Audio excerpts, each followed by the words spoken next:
Hey guys, Jeff here, Dice Setters. So last week I did 5 bets that I don't think you should make on the craps table. So this week I'm going to do 5 bets that I think that you should make on the craps table.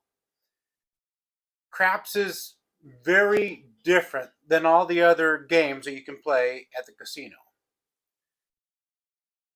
If you were to say, what's your favorite game as far as slots go? Mine would probably be Dragon Link. Any of the Dragon Links, they're fun. If you sat there and said, "All right, you have a $2,000 bankroll for this one game, Dragon Link. Don't matter which one you're playing, Happy and Prosperous, Autumn Moon, any of those. There'd be one denomination I would pick, and definitely one amount I would pick over all of them. You'd say, why? Because I know from experience that one there has more potential of giving me a jackpot than all the other ones. And no, it's not the highest amount, which would be $50. It is not the highest amount. In fact, if you were to play it at $50, you might go through $2,000 and find out you got nothing. Versus the one that I would pick and probably would get a bonus before $500 went through your hands. If you were to play roulette and you said, Jeff, you have a $2,000 bankroll, I would say, not a problem. There are certain strategies you can use that pretty much guarantee 95% of the time that you will win. You start off with $20 and you place it on there's 3 grids, you place it on two of the 3 grids. And then if you win, you continue doing this. You can change the grids if you want to. And if you lose, you double up on it. And if you lose again, you just add $20 more to that. And by the time that you should happen to go through $2,000, you should have doubled your $2,000, and now you should be sitting on $4,000. It's something that works pretty much all the time. If you were to play craps, that is not the case. Just because you won that way playing it last week probably does not guarantee that you're going to play that way and win this week. Unless you just have an astronomical amount of bankroll. Things change, players change, dice change, depending on if it's the first dice of the morning, the last dice by midnight, 1 o'clock, 2 o'clock. And the other thing is that you're just not playing by yourself, most likely. If anything, you're only rolling 1/10 of the game. So you have to account not just for your rolling, but 9/10 of it is other people rolling. That's why there's not a cookie cutter, do this and you'll make money winning craps. It just does not exist. There's definitely certain strategies. There's definitely certain patterns that you see and go, okay, I'm going to sit there and do the 6 and 8, and expand on that. Or I'm going to do 6 and 8, wait 3 times, take it down. There are certain strategies like that, but cookie cutter, we're going to make money. We're going to sit there and take a $500 bankroll and we're going to double it. A $1,000 bankroll and double it. Because I can do that with slots. I can do that with roulette. Pretty good at blackjack. But that's why craps is so different.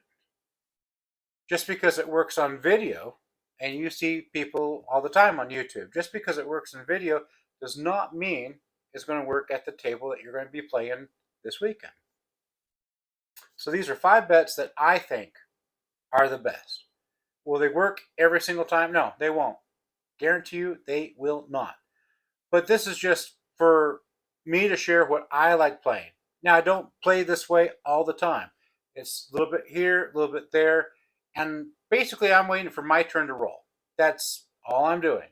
buying my time, having fun, getting to know people as they're rolling, getting to see other people's strategies. Because I try to sit there and wonder, well, why do they always put money on the pass sign? And you can always ask them. Well, that's how I was taught. Well, you're going to lose 50% of the time,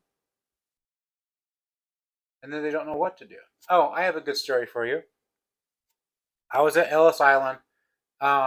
It was during the races, and the guy who was rolling was L1.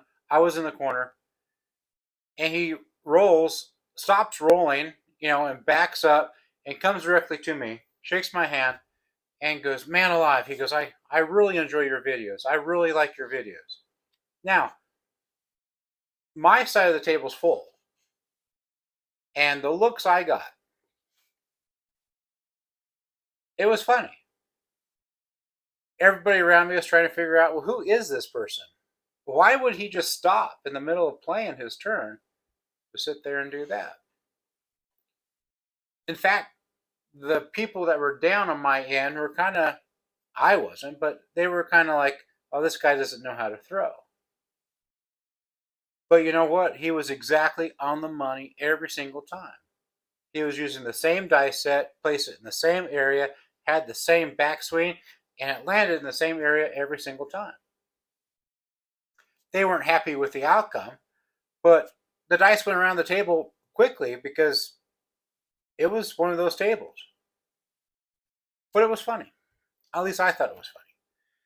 People were looking me up and down, trying to figure out, because he didn't say, what videos, but they were trying to figure out who I was. It was funny.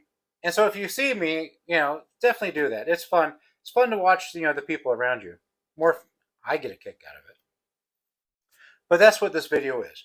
Now, if you sit there and agree, man, give me a thumbs up. If you sit there and say, hey, I think you missed one, write it in the comments. That way that we all can learn. And if you sit there and say, I'm way off base, none of those should work, put that in the comments too. I might not answer you, but at least other people can see it.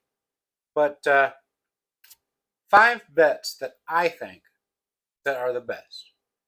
I don't use them all on the same person. I spread them out. And sometimes I might not use it for a while. And then I come back to it and go, man, I remember this bet. This bet was awesome. But tell me what you guys think. Tell me if you agree or disagree. And definitely like, share, subscribe. Doesn't cost you any money. All it says is, I like your channel, and hopefully everybody that knows how to play craps or plays craps or wants to play craps will like your channel as well. Thanks. Here it goes. All right, guys. I think you can see, pretty much everything. You might, I don't know, be blocked off here. But my first one, if I am rolling, and of course, if I'm rolling, I got to have money on the pass sign or the don't pass sign. If I have money on the pass sign, for every $5 I have here, I make sure I have one world bet. Not like world peas, but a world bet. And a world bet is $5. You have $1 on every horn number, and then you have $1 on the 7, so that it resets it up. So if you roll a 7 on the come out, that bet stays there. If you hopefully roll a 2, a 3, 11, or 12, you're going to get money. And again, that bet will stay there. It definitely, I like it because I tend to roll a lot of horn numbers on my come out. Another thing I do, with that said, the world bet, if I hit it, I double it. And if I hit it again, I keep on doubling it. Why not? It works fantastic. So that's one of them. Pass line for me is only if I am throwing. I will use the don't pass, but I will only use the don't pass if the table is like super, super bouncy, or I know this guy is going to roll a 7 within like 2 or 3 rolls, or if I'm using it as a hedge. On a new table I've never played before, I'll play the don't. I'll sit there and put, um, you know, 40, 50 bucks here, and that way I can play the 6 and 8 and just test out the waters. I'm testing out how bouncy the table is, how quickly I can hit a 6 and 8, things like that. But it is only for hedging, mostly. And again, if the table's super, super bouncy, I'm just laying it here and nothing else. Hard ways. I talked about hard ways last time. If I have money on the don't, and say the point becomes a 4, I will sit there and put a quarter on the 4, just because. Sometimes they'll hit it, sometimes they don't. With the 4 and the 10, I found out it's almost a half and half. If they hit the 7, I still win because of the don't. If they hit the hard way, that's 25 times 7. That's a good chunk of change. It's fun. It's just one of those carefree bets I like to make just because I am who I am. Another bet that I definitely would sit there and say that I think are the best are the bonus bets. You don't have to play them all the time. You don't have to sit there and go max wild on them. If it is the all tall small, nothing wrong with putting that while other people are rolling. That's only 15 bucks. And if you sit there and do a 6 and 8 and then let it ride for 3, 4 rolls and then take it down, I'm pretty sure you'll make up your money on the bonus just for doing the 6 and 8. If you have repeater bets, there's nothing wrong that says you can sit there and just do 12, 11, 2, and 3. You don't have to play all the repeater bets. Or you just want to sit there and stick with the 6 and 8. That's fine. But definitely, bonus bets to me, as long as you're making money and you're just not hoping that they'll get that bonus and you'll be able to retire, um, bonus bets are okay. But make sure you're making money other ways. Make sure that you're turning your bets off, especially if you are not rolling on a bonus bet, and just let the bonus bet play out. Another one of my favorite ones to do is if I'm playing the don't and it is during the come out, I like to hop the 7, and it goes in multiples of 3. It pays 15 to 1. That way, in case if you have money on the don't and they roll a 7, at least you're not out all of that money. And at times I only do a little bit just so you don't lose all of this. And then if you're going to go ahead and hop the 7s, you might as well put money on midnight and put money on yo. And you can split this as well. I find it $5. That gives you $3 on a hardway 7. That gives you $1 on midnight and $1 on yo. And that's what I'll do. So increments of 5. So if you want to do $10, that'd be $6 on the 7s. That'd be $2 on the midnight and $2 on yo. And those are the 5 bets that I think are best. I don't use them all the time. I don't use them all at the same time. But definitely, if you've ever seen me play, I will have used probably at least 4 of the 5 bets that way. Sometimes I don't roll.